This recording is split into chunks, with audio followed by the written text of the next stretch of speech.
Nuzana Tshabangu nange uNelson Chamisa sechile kuba ngupresident webandla lakho uyiwa ngaphi usuka la uthini uyavuma lana nokutshiya kwakhe umbuthini? Well, silusizi ukuthi umuntu uyabe khangele inkomo kumbe umuzi achiye umuzi engazange abakwazi ukuthi abantwana baso abaye ngaphi kumbe inkomo ziyazuka ziye ngaphi. Kodwa ke simfisela Inhlanhla ukuthi ahambe ayechumayela iBhayibheli ngani ngoba upresident usitshengisile ukuthi gifted kakhulu ezintweni ze church. So sisuka lapha siya phambili sile leadership yayivele ikhethiwe njengoba la wayekhethiwe ku Congress eGweru ngo2019. That leadership yiyo ezakhetha ke acting president athathe over, then sisilungiselela iCongress ukuthi siyekhetha i-substantive leadership. Awuhambi lo wayengumsekeli wakhe ukuthi ngiyothatha.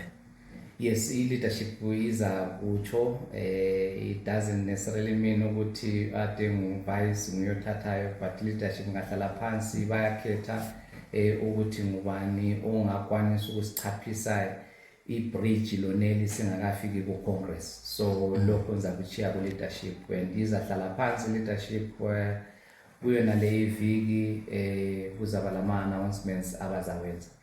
Sibone lapha ke amaningi ama-MP athi sehamba lo Chamisa sekutshelile yini sibe resign sibephumile kuparty?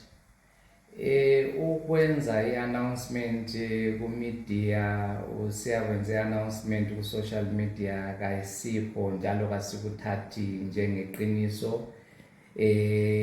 Nxa bengamalunga e-CCC abangena ngayo eParliament kumbe abangena ngayo eCouncilini bayakwazi ukuthi kumele ulobe incwadi siya kunobhala jikelele unotify iparty ukuthi usuchile esikhundleni, yikho lapho iparty ezathatha khona amaqhinga. Okwakhathesi kasikabi le member of parliament osechile iposition yakhe esithi ulandela lapho kungaziwa khona ukuthi kuyiwa ngaphi.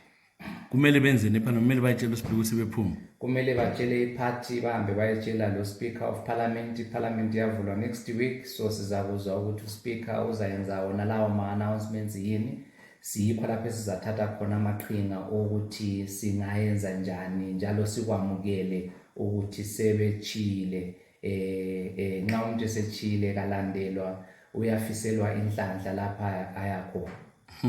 Kodwa ke iparty uyibona ngani lokho iqinile siya phambili? Iparty izaqina ukwedlula lokho kade yikho khona ngani ngoba kade sesibuyela ke kuma structures, sesibuyela ukuthi abantu babe le sense of ownership, bazizwe beyingxenye yenhlanganiso, bakwanisa ukwenza ama decisions at ward level, bakwanisa ukwenza ama decision at district level, bakwanisa ukwenza ama decision at provincial level, at national level. So khonokho kuzasenza ukuthi siqine and then silungiselela umbhabhathizo omkhulu esizawenza ibe iCongress. So iparty izaqina sibili okuzwayo. We are not moved.